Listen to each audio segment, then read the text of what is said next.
মানিকগঞ্জ সরকারি মহিলা কলেজের অনলাইন ক্লাসে একাদশ শ্রেণীর শিক্ষার্থীদের আমন্ত্রণ জানাচ্ছি। আমি এস.এম. সাইদুজ্জামান, সহকারী অধ্যাপক, পদার্থবিদ্যা বিভাগ, মানিকগঞ্জ সরকারি মহিলা কলেজ। তোমাদের সাথে আজ যে বিষয়টি নিয়ে আলোচনা করব সেটি হচ্ছে কৃত্রিম উপগ্রহ, এবং এটা তোমাদের বইয়ের পদার্থবিজ্ঞান প্রথম পত্রের অধ্যায় 4, যেখানে অধ্যায়টির নাম হচ্ছে মহাকর্ষ বিকর্ষ। সে অধ্যায়ের অত্যন্ত গুরুত্বপূর্ণ একটি অংশ কৃত্রিম উপগ্রহ। এই কৃত্রিম উপগ্রহ নিয়ে আমরা আলোচনা করব। প্রথমে আমাদের সংজ্ঞাটা জানা দরকার যে কৃত্রিম উপগ্রহ কাকে বলে। আবার কৃত্রিম উপগ্রহ নাম শুনলে যেটা কৃত্রিম, তাহলে কি কোনো প্রাকৃতিক উপগ্রহ রয়েছে কিনা? হ্যাঁ, তাহলে কৃত্রিম নাম কেন হলো? নিশ্চয়ই কোনো প্রাকৃতিক উপগ্রহ হয়তো আছে। আমরা দেখে নেই কৃত্রিম উপগ্রহ কাকে বলে। মানুষের পাঠানো যেসব বস্তু বা মহাকাশযান পৃথিবীকে কেন্দ্র করে নির্দিষ্ট কক্ষপথে ঘোরে, তাদেরকে কৃত্রিম উপগ্রহ বলে। তার মানে আমরা শিখলাম, ধরো এটা পৃথিবী, নির্দিষ্ট একটি কক্ষপথে বা নির্দিষ্ট একটা উচ্চতা থেকে যদি কোনো বস্তু অথবা মহাকাশযান যদি পৃথিবীর চারদিকে এরকম প্রদক্ষিণ করতে থাকে, তখন তাকে আমরা কৃত্রিম উপগ্রহ বলবো। তাহলে এরকম পৃথিবীকে কেন্দ্র করে একটি নির্দিষ্ট কক্ষপথে প্রাকৃতিকভাবে কেউ কি ঘোরে? নিশ্চয়ই তোমাদের মাথায় এসেছে এতক্ষণে। তাহলে প্রাকৃতিকভাবে কে ঘুরে? প্রাকৃতিকভাবে ঘুরে হচ্ছে চাঁদ। তাহলে চাঁদ পৃথিবীকে কেন্দ্র করে নির্দিষ্ট একটি কক্ষপথে পৃথিবীকে প্রদক্ষিণ করছে।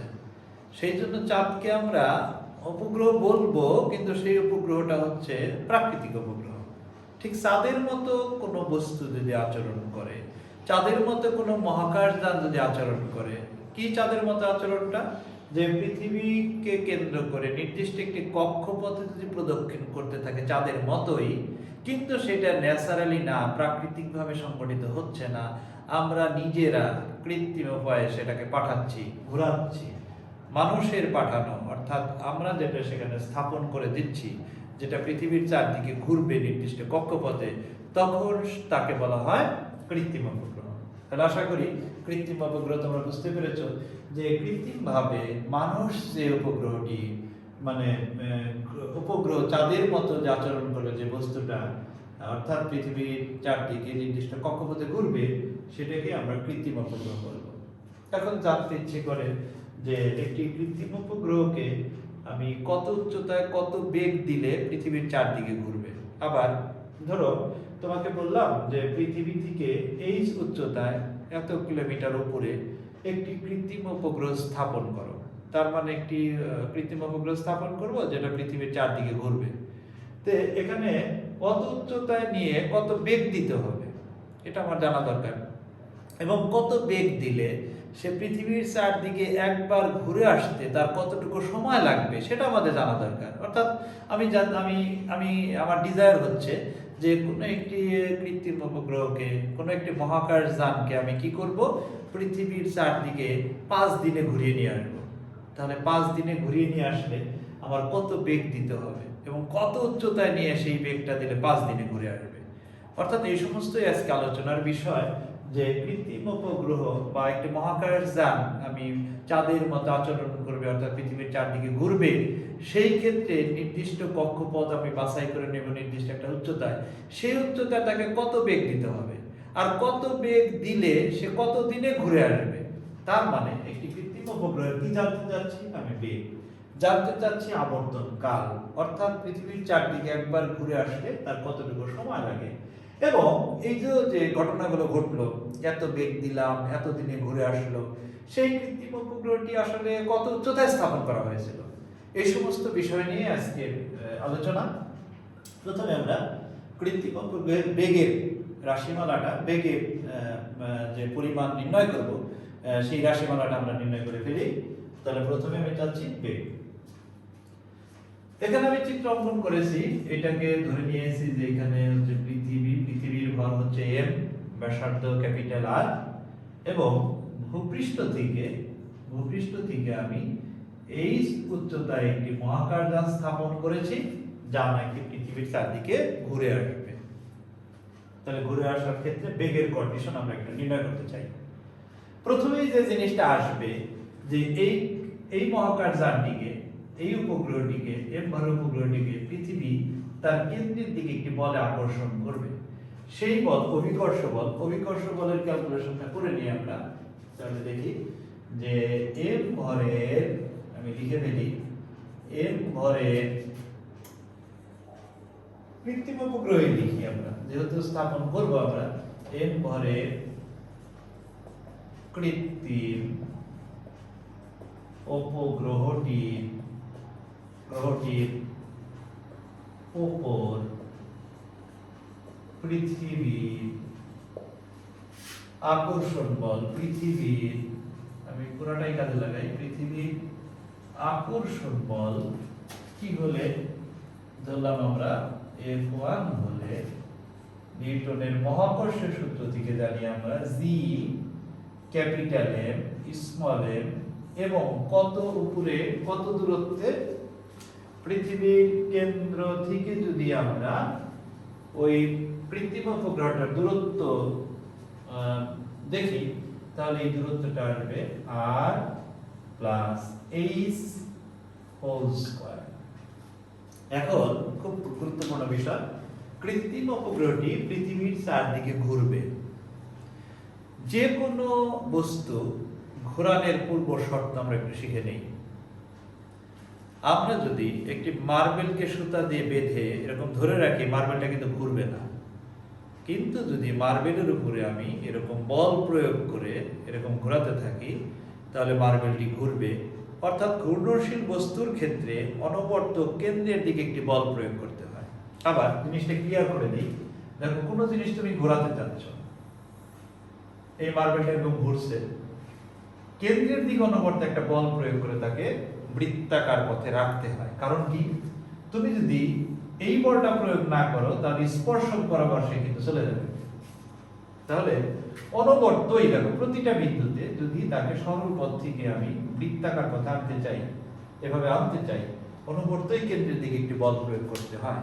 এই বলটা প্রয়োগ না হলে কিন্তু সেই স্পর্শক বরাবর চলে যাবে। তাহলে আবার সেই সূত্রটা আমরা খেয়াল করতে পারি যে বাইরে থেকে বল প্রয়োগ না করলে স্থির বস্তু চিরকাল স্থির থাকে, আর গতিশীল বস্তু সুষম দ্রুতিতে চলতে থাকে। তার মানে কি দাঁড়াবে, যে আমি যদি বল প্রয়োগ না করি সে সরল পথে কিন্তু চলতে থাকবে। তাহলে কোনো কিছুকে যদি বক্র পথে আনতে চাই তাহলে কি করতে হবে, তার উপর বল প্রয়োগ করে বক্র পথে নিয়ে আসতে হবে, তাছাড়া সরল পথে যাবে। তাহলে বক্র পথে আনতে চাইলে কি করতে হবে, বাইরে থেকে বল প্রয়োগ করতে হবে। তাহলে একটি বস্তুকে আমি যদি বৃত্তাকার পথে নিয়ে আসতে চাই তার উপরে অনবরত প্রতিটা বিন্দুতে, অর্থাৎ গতিপথে প্রত্যেকটা বিন্দুতে আমি কেন্দ্রের দিকে আমাকে কি করতে হবে, বল প্রয়োগ করতে হবে। বল প্রয়োগ করলেই বৃত্তাকার পথে তাকে ঘোরানো সম্ভব। তাহলে আবার বৃত্তাকার পথে কোনো বস্তুকে ঘোরানোর পূর্ব শর্ত হচ্ছে তার উপরে কেন্দ্রের দিকে কি করতে হবে, বল প্রয়োগ করতে হবে। সেই বৃত্তাকার পথে কেন্দ্র বরাবর সময় বল প্রয়োগ করতে হবে, সেই বলটার নাম কিন্তু কেন্দ্রমুখী বল। এখন যদি আমি বলি যে এম ভরের এই কৃত্রিম উপগ্রহটি পৃথিবীর চারদিকে ভি বেগে ঘুরছে, তাহলে এই যে ভি বেগে ঘোরাতে গেলে কেমন পথে, বৃত্তাকার পথে। তাহলে বৃত্তাকার পথে ঘোরাতে গেলে কিন্তু তার উপরে একটি বল প্রয়োগ করতে হবে, যে বলটার নাম বললাম আমি কেন্দ্রমুখী বল। তাহলে আমরা এখন লিখতে পারি যে আবার ঘূর্ণনের জন্য, এখানে বৃত্তাকার পথে ঘূর্ণনের জন্য প্রয়োজনীয় কেন্দ্রমুখী বল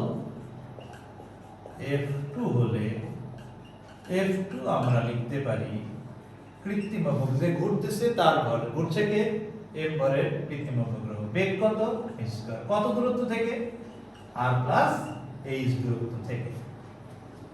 এখন এই কেন্দ্রমুখী বলের যোগান কে দেয়, আবার বলছি একটি মার্বেলকে আমি সুতা দিয়ে বেঁধে ঘোরাচ্ছি, তাহলে এখানে বলটা প্রয়োগ করি কি আমি।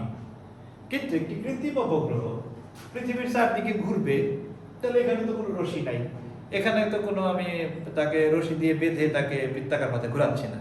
তাহলে এখানে রশি বা কেন্দ্রের দিকে যে বলটা, সেই বলটা প্রয়োগ করতেছে কি, দড়ির মতো যে কাজটা করি, রশির মতো যে কাজটা কে করছে এখানে? এখানে রশির মতো বা দড়ির মতো কাজটা করছে হচ্ছে পৃথিবীর অভিকর্ষ বল। পৃথিবীর অভিকর্ষ বল তাকে অনবরত তার কেন্দ্রের দিকে একটি বল প্রয়োগ করে তাকে বৃত্তাকার পথে রেখে দিচ্ছে। তাহলে এখন আমরা বুঝতে পারছি যে ঘূর্ণনের জন্য প্রয়োজনীয় যে কেন্দ্রমুখী বলটা প্রয়োজন সেটা কিন্তু যোগান দিচ্ছে পৃথিবীর আকর্ষণ বল। তাহলে আমরা লিখতে পারি, কিন্তু লিখি এইভাবে লিখি, যে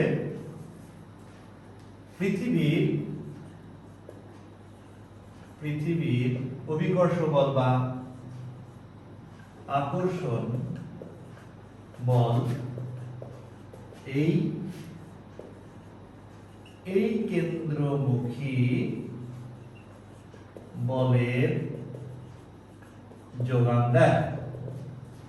পৃথিবীর আকর্ষণ বল এই কেন্দ্রমুখী বলের যোগান দেয়।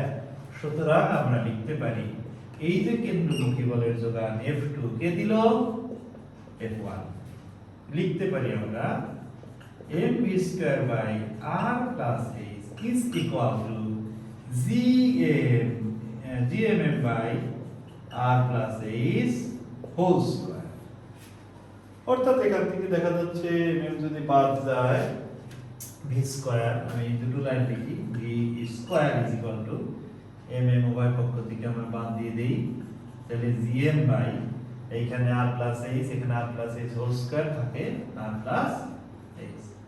সুতরাং v is equal to gm by r plus h। তাহলে আমরা দেখতে পাচ্ছি স্পষ্টতই যে কৃত্রিম উপগ্রহের বেগ নির্ভর করে মেইনলি এটা ধ্রুবক, এটা ধ্রুবক, এটা ধ্রুবক, এখানে h উচ্চতার উপরে। অর্থাৎ কৃত্রিম উপগ্রহের বেগ নির্ভর করে উচ্চতার ব্যস্তানুপাতিক হারে, এরকম যে নিচে যেহেতু রাশিটা রয়েছে। অর্থাৎ কি দাঁড়াচ্ছে, h এর মান যত বেশি হবে কৃত্রিম উপগ্রহের বেগ তত কম দিলেই হবে। আবার ভূপৃষ্ঠ থেকে আমি যদি এইখানে নেই তাহলে যে বেগ দিতে হবে, আমি যদি আরেকটু উপরে নেই বেগ কম দিলেই চলবে, আরো যদি উপরে নেই বেগ আরেকটু কম দিলেও হবে। অর্থাৎ সে পৃথিবীর চারদিকে ঘুরবে। তাহলে কৃত্রিম উপগ্রহের বেগটা কার উপর নির্ভর করতেছে? নির্ভর করছে হচ্ছে ভূপৃষ্ঠ থেকে আমি কত উচ্চতায় কোথায় কৃত্রিম উপগ্রহ স্থাপন করতে চাই, কোন অবস্থানে রেখে তাকে ঘোরাতে চাচ্ছি তার উপর নির্ভর করে। তোমরা মনে রাখবে কৃত্রিম উপগ্রহের বেগের রাশিমালা v √gm/r+h। আমি এটা এইখানে লিখে রাখি, বেগের এইখানে, এটা আমার কাজে লাগবে। আমি যেহেতু বোর্ডটা মুছে ফেলবো টোটালি, কৃত্রিম উপগ্রহের বেগের রাশিমালা আমি এইখানে লিখে রাখি gm/r+h রুট এটা v √gm/r+h।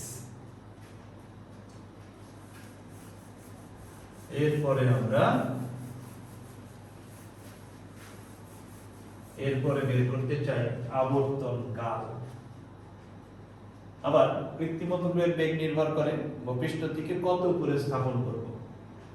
এখন যত উচ্চতায় স্থাপন করি না কেন, ধরো একটা নির্দিষ্ট উচ্চতায় স্থাপন করব, আমি বেগও দিলাম, সেই উচ্চতা অনুসারে বেগও দিলাম, তাহলে সেই বেগ দিলে অত উচ্চতায় অত বেগ দিলে সেটা পৃথিবীর চারদিকে একবার ঘুরে আসবে, তাতে কতটুকু সময় লাগবে সেটা আমরা এখন নির্ণয় করতে চাই। আচ্ছা, আবর্তন কাল টি নির্ণয় করতে চাই। একটু সংক্ষেপে করব, মানে বাংলা লেখাগুলো লিখবো না, আমি মুখে বলে দিচ্ছি তোমাদেরকে।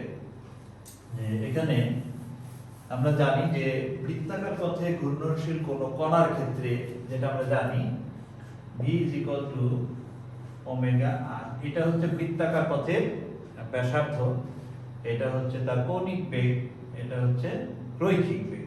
তাহলে v = আবার একবার ঘূর্ণনের ক্ষেত্রে যদি আমরা n বার ঘূর্ণনের ক্ষেত্রে ওমেগার মান বসাই তাহলে সূত্রটা হবে এরকম। কিন্তু যদি n এর মান কি হয়, n এর মান যদি 1 হয় তাহলে যে সময় লাগবে সেটাকে বলা হবে পর্যায়কাল বা আবর্তন কাল।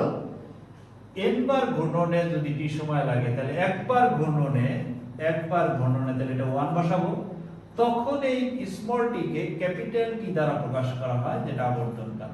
অর্থাৎ ফাইনালি আমি শিখলাম এখানে 2π/t * r, এখানে একবার ঘূর্ণনের সময় নির্ণয় করা নেওয়া হয়েছে, যেটা আবর্তনকাল, সেটা আমরা নির্ণয় করব। তাহলে আমাদের বেগ v = 2π/T ইনটু হচ্ছে যে বৃত্তাকার পথে ঘুরে সেই বৃত্তাকার পথের ব্যাসার্ধ। তাহলে এই কৃত্রিম উপগ্রহের ক্ষেত্রে আমরা এখানে কি ব্যবহার করতে পারি? তাহলে আমি এখানে লিখি আবর্তনকাল নির্ণয় 2 নাম্বার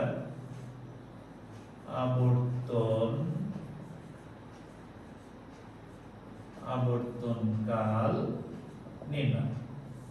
আবর্তনকাল নির্ণয়ে গিয়ে আমরা লিখতে পারি যে বেগে ঘুরতেছে v = 2π/T। আমি কিন্তু বুঝিয়ে নিয়েছি 2π/T। এখানে বৃত্তাকার পথের ব্যাসার্ধের জায়গায় আমি যেটা লিখব সেটা হচ্ছে r + s।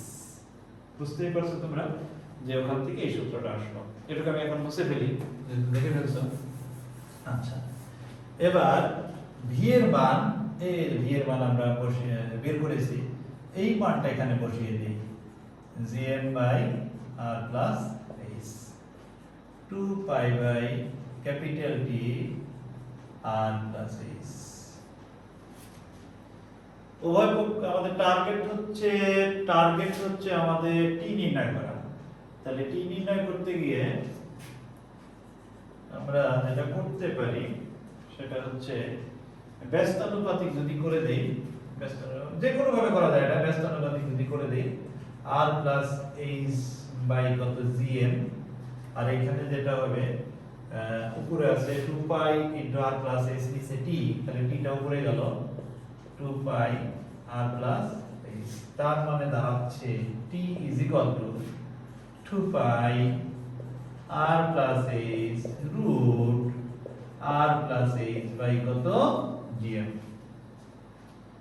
আমরা যদি একবারে মান বসানোর জন্য সূত্রটা প্রতিপাদন করি, তাহলে এই r + h কে আমরা রুটের ভিতরে যদি নিয়ে দেই, তাহলে 2π রুট, এখানে r + h রয়েছে, এটা যদি রুটের ভিতরে যায় তাহলে এটা স্কয়ার হয়ে যাবে।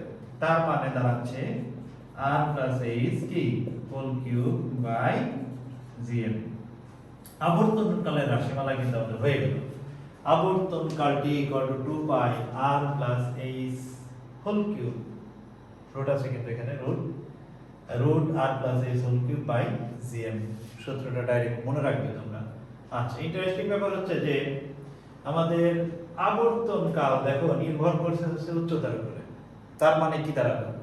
তোমাদের যদি বলি ভূপৃষ্ঠ থেকে ধরো 2 কিলোমিটার উপরে একটা কৃত্রিম উপগ্রহ তুমি স্থাপন করবে, তাহলে 2 কিলোমিটার আমি এখানে 2 কিলোমিটার বসালাম, আর জানা আছে, জি জানা আছে, পৃথিবীর ভর জানা আছে। বসানোর পরে তোমার চলে আসবে কি টি, আবর্তনকাল টি।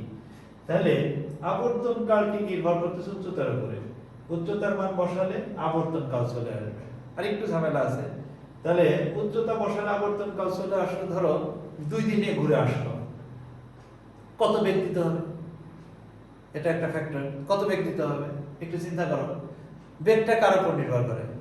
বেগটাও কিন্তু উচ্চতার উপর নির্ভর করে। তাহলে অত উচ্চতায় অত বেগে দিলে এত সময়ে ঘুরে আসবে।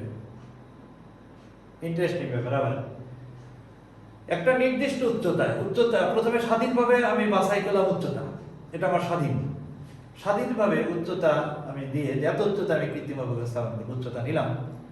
এখন সেই উচ্চতা বেগ কত দিতে হবে সেটা কিন্তু v = √Gm/r + s।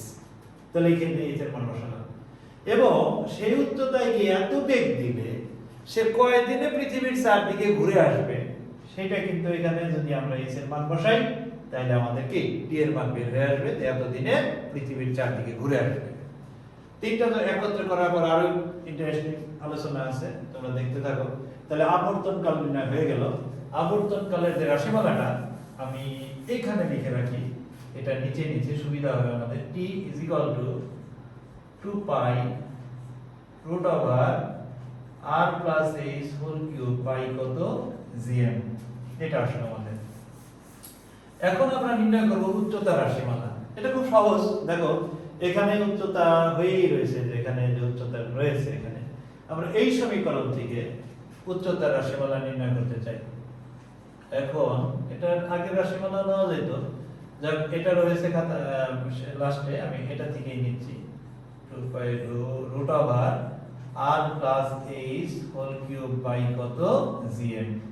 উভয় পক্ষকে যদি আমরা বর্গ করি t square 4 pi square r plus h whole cube by কত gm।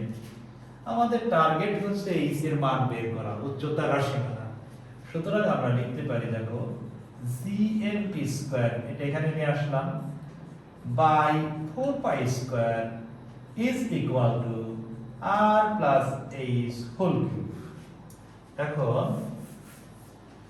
টার্গেট হচ্ছে আমাদের h এর মান বের করা। উভয় পক্ষকে যদি আমরা কিউব রুট করি তাহলে r plus h cube root যদি করে দেই তাহলে আর হোল কিউব দেওয়ার দরকার নেই। r plus h is equal to লেখা যায় gm t square by 4 pi square whole to the power 1/3, whole to the power 1/3। তাহলে উচ্চতার রাশিমালা চলে আসছে g equal to gm t square by 4 pi square whole to the power 1/3 minus capital R। আমি box করে দিচ্ছি, অনেক চমৎকার ব্যাপার যে উচ্চতার রাশিমালা চলে আসছে is equal to gm t square by 4 pi square whole to the power 1/3 minus r। এখানে উচ্চতা কার উপর নির্ভর করে দেখে নেই, এগুলো সবই ধ্রুবক। উচ্চতা নির্ভর করে আবর্তনকাল, ইন্টারেস্টিং ব্যাপার। আবর্তনকাল যদি তোমাকে স্বাধীন করে দেওয়া হয় তার মানে তুমি পৃথিবীর চারদিকে কৃত্রিম উপগ্রহটাকে ঘোরাবে, তুমি সময় নির্ধারণ করে দেবা যে আমি চাই এটা 3 দিনের মধ্যে ঘুরে আসো। তাহলে তুমি চাচ্ছ একটি কৃত্রিম উপগ্রহ পৃথিবীর চারদিকে একবার ঘুরে আসতে 3 দিন সময় লাগবে, তার 3 দিনের মধ্যে যেন ঘুরে আসে। তাহলে এখানে 3 দিন বসাও, তুমি সেকেন্ডে নিয়ে সময়টা বসিয়ে দিলাম। সময়টা বসালে তোমার কি চলে আসলো? উচ্চতা। তারপর তোমাকে বলে দিচ্ছে তুমি যদি 3 দিনের মধ্যে ঘুরে নিয়ে আসতে চাও তাহলে তোমার এই সমীকরণ বলে দিচ্ছে অত উচ্চতা নিয়ে যাও তাকে।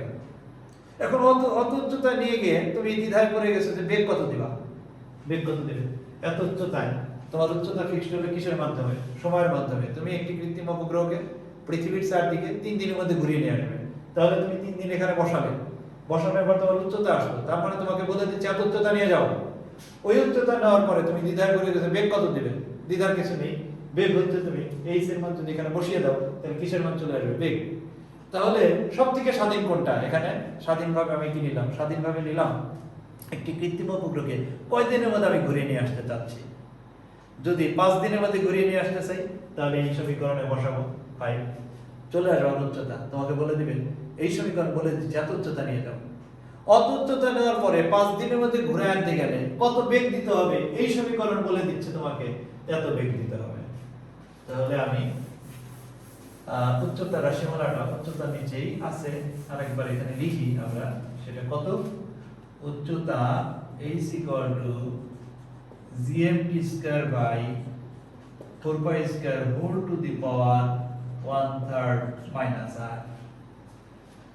কৃত্রিম উপগ্রহের বেগের রাশিমালা, আবর্তনকালের রাশিমালা এবং উচ্চতার রাশিমালা হয়ে গেল। তাহলে আমরা বুঝলাম যদি আমরা স্বাধীনভাবে চিন্তা করি কি যে একটি কৃত্রিম উপগ্রহকে আমি 10 দিনের মধ্যে পৃথিবীর চারদিকে ঘোরাতে চাই, 10 দিনের মধ্যে একবার আবর্তন করে আসবে, যে অবস্থান থেকে যাত্রা শুরু ঘুরে আবার ওই অবস্থানে 10 দিনের মধ্যে আসবে। সেই ক্ষেত্রে আমি 10 দিন এখানে বসাবো, এগুলোর মান আমার জানা আছে। তাহলে তোমাকে এই সমীকরণ বলে দিবে যে এত উচ্চতা নিয়ে যাও, তুমি নিয়ে গেলে অত উচ্চতায়। আবর্তনকাল আমি এখানে ফিক্স করে দিলাম। তাহলে এই উচ্চতায় নেওয়ার পরে তোমাকে কত বেগ দিতে হবে তা প্রথম সমীকরণ নির্ধারণ করে দিচ্ছে যে আমি উচ্চতা বসাবো, ওই উচ্চতায় গিয়ে এত বেগ দিলে আমার যে আবর্তনকাল হবে এখানে যদি আমরা বসাই এই এইচ এর মান বসাই, কারণ এই টি এর মান থেকে আমরা কি করলাম এইচ এর মান বের করলাম, তাহলে এইচ এর মান এখানে বসালাম, বেগ পেয়ে গেলাম। তাহলে আবর্তনকাল কত হয়? এই আবর্তনকাল এটা দিয়েও বের করা যাবে এখানে বসাইলে উল্টা ভাবে, অথবা আমি ডাইরেক্ট আবর্তনকাল এখানে স্বাধীনভাবে 5 দিন বসিয়ে দিলাম বা 10 দিন বসিয়ে দিলাম, যে কয়দিন আমি ঘুরে আসতে চাচ্ছি সেই কয়দিন আমি দিয়ে দিলাম। কত উচ্চতা নিতে হবে? পাওয়া গেল। ওই উচ্চতায় বেগ কত দিতে হবে? এত দিতে হবে। ওকে, ফাইন। এবার খুব গুরুত্বপূর্ণ একটি আলোচনা, যেহেতু সময় আছে আমাদের। ভূস্থির কৃত্রিম উপগ্রহ বলা যায়, ভূস্থির উপগ্রহ বলে বইয়ের মধ্যে ডাইরেক্ট। ভূস্থির উপগ্রহ, এটা কিন্তু কৃত্রিম উপগ্রহ। তাহলে ভূস্থির উপগ্রহ কি? কৃত্রিম উপগ্রহ। তাহলে সকল ভূস্থির উপগ্রহকে কৃত্রিম উপগ্রহ বলা যাবে, কিন্তু সব কৃত্রিম উপগ্রহকে ভূস্থির বলা যাবে না। এখনই বুঝবো আমরা। ভূস্থির কৃত্রিম উপগ্রহ অর্থাৎ পৃথিবীর সাপেক্ষে সেটা নাকি স্থির থাকবে। এটা কিভাবে সম্ভব? একদম সহজ ব্যাপার। দেখো তোমরা, এখানে ধরো নির্দিষ্ট একটি জায়গা, নির্দিষ্ট জায়গা থেকে আমি কি করলাম, এমভাবে একটি কৃত্রিম উপগ্রহ স্থাপন করেছি। এই বিন্দুটা একবার আবর্তন করে আবার এখানে আসতে কতক্ষণ সময় লাগে আমি তোমাদের কাছে জানতে চাচ্ছি। পৃথিবীর আহ্নিক গতির সময়, অর্থাৎ পৃথিবীর নিজ অক্ষে পাক্ষে, মানে নিজ অক্ষে পাক্ষে আবার আগের অবস্থানে, একটা বিন্দুর কথা চিন্তা করো, সেটা পাক্ষে আবার আগের অবস্থানে ফিরে আসতে তার সময় লাগে 24 ঘন্টা। তাহলে পৃথিবীর আবর্তন কাল, আহ্নিক গতির আবর্তন কাল, সেটা কত? 24 ঘন্টা। তাহলে আমার কি স্বাধীন? আমি কৃত্রিম উপগ্রহকে কয় ঘন্টায় ঘুরে আনতে চাই? 24 ঘন্টায় ঘুরে আনতে চাই। তাহলে 24 ঘন্টায় ঘুরে আনতে চাইলে আমি 24 এখানে বসাবো। সেই ক্ষেত্রে এইচ এর মান পাবো। এইচ এর মান পেলে এইচ এর মানটা এখানে বসিয়ে বেগ পাবো। অর্থাৎ তোমাকে বলে দিচ্ছে, তুমি যদি কৃত্রিম উপগ্রহটাকে 24 ঘন্টায় ঘুরে নিয়ে আসতে চাও, তাহলে তোমার এত উচ্চতায়, মানে এখানে 24 ঘন্টা বসাবো, এই উচ্চতাটা আমার চলে আসবে, এই উচ্চতাটা চলে আসবে, তাহলে কত উচ্চতা নিয়ে যাব। অত উচ্চতা নিয়ে কত বেগ দিলে 24 ঘন্টায় ঘুরে আসবে তা প্রথম সমীকরণ নির্দেশ করে। তাহলে চারদিকে ঘুরে ঘোরাবো আমি 24 ঘন্টায়, নির্দিষ্ট একটা উচ্চতা নিয়ে গেলাম আমরা। এখন এটার গতি যদি পূর্ব দিকে হয়, পশ্চিম থেকে পূর্ব অভিমুখী হয়, পৃথিবীর আহ্নিক গতির দিকও পশ্চিম থেকে পূর্ব অভিমুখী, তাহলে ঘটনাটা কি দাঁড়াচ্ছে একটু খেয়াল করো, একদম প্র্যাকটিক্যালি চিন্তা করো। যে এই বিন্দুটা এরকম যাচ্ছে, গিয়ে 24 ঘন্টায় আবার এখানে আসবে নিজকে পাকাবে। সাথে সাথে তোমার কৃত্রিম উপগ্রহটাও ওটাও যাচ্ছে, এটাও যাচ্ছে, ওটাও যাচ্ছে, এটাও যাচ্ছে, ওটাও যাচ্ছে, এটাও যাচ্ছে, যাচ্ছে যাচ্ছে যাচ্ছে। কেন? যে এটাকে 24 ঘন্টায় ঘুরে আসতে হবে, এটারও দৌড় হচ্ছে 24 ঘন্টার মধ্যেই আসতে হবে। তাহলে সমান সময়ে যদি তারা এভাবে সমান মানে জায়গায় দূরত্ব অতিক্রম করে, অথবা তুমি চিন্তা করো যে এটাও 24 ঘন্টায় ঘুরে আসবে আর এটাও 24 ঘন্টায় ঘুরে আসবে, তাহলে একসাথে সাথে না গেলে, একই সময়ে যদি আমি যাত্রা মানে ধরি, তাহলে এইরকম ভাবে একসাথে না গেলে তো 24 ঘন্টা আসতে পারবে না, একটা পিছনে পড়বে, তাই না, বা একটা আগায় যাবে। অর্থাৎ যদি আমরা 24 ঘন্টা পৃথিবী মানে কোনো কৃত্রিম উপগ্রহকে পৃথিবীর চারদিকে ঘুরে আনতে চাই, তাহলে দেখা যাবে নির্দিষ্ট একটি বিন্দু থেকে যখন এই কৃত্রিম উপগ্রহ যাত্রা শুরু করবে, সব সময় ওই বিন্দুর সাপেক্ষেই কিন্তু সে যাইতে থাকবে, কারণ এই বিন্দুটার বেগ যা ওই বিন্দুটারও তাই। তার মানে কি দাঁড়াচ্ছে, কোনো কৃত্রিম উপগ্রহের আবর্তন কাল যদি 24 ঘন্টা হয় এবং তার গতি যদি পশ্চিম থেকে পূর্ব দিকে হয়, পৃথিবীর আহ্নিক গতির যে দিক সেই দিকেই যদি হয়, তাহলে কোনো একটি নির্দিষ্ট বিন্দু বা স্থানের সাপেক্ষে কৃত্রিম উপগ্রহ অল টাইম কি মনে হবে, তাকে স্থির মনে হবে। এই যে কোনো স্থানের সাপেক্ষে যে কৃত্রিম উপগ্রহটা স্থির করে রাখা হয় সেটাকে স্থির, কিন্তু এখানে স্থির নয়, পৃথিবীর গতির সাথে সাথেই কিন্তু তার গতি, সেই ধরনের কৃত্রিম উপগ্রহকে বলা হচ্ছে ভূস্থির উপগ্রহ। খুবই গুরুত্বপূর্ণ। কারণ কি, যে কোনো একটা জায়গায় আমি যদি গোয়েন্দাগিরি করতে চাই বা অবজারভেশন করতে চাই, তখন ঠিক ওই স্থানের উপরে আমি একটি কৃত্রিম উপগ্রহ স্থাপন করতে পারি। সেই কৃত্রিম উপগ্রহের আবর্তন কাল কত? 24 ঘন্টা। তাহলে 24 ঘন্টা এখানে বসাবো, আমার উচ্চতা বলে দিবে। তার মানে ওই কৃত্রিম উপগ্রহটি ওই অবস্থান থেকে আমি অত উচ্চতা নিয়ে যাব। অত উচ্চতায় নিয়ে যদি আমরা এই এর মান বসানোর পরে বেগ যা পাবো, সেই বেগে আমি যদি দেই, তাহলে তার গতি, তার যে আবর্তন কাল হবে 24 ঘন্টা, পৃথিবীর আহ্নিক গতির আবর্তন কাল 24 ঘন্টা।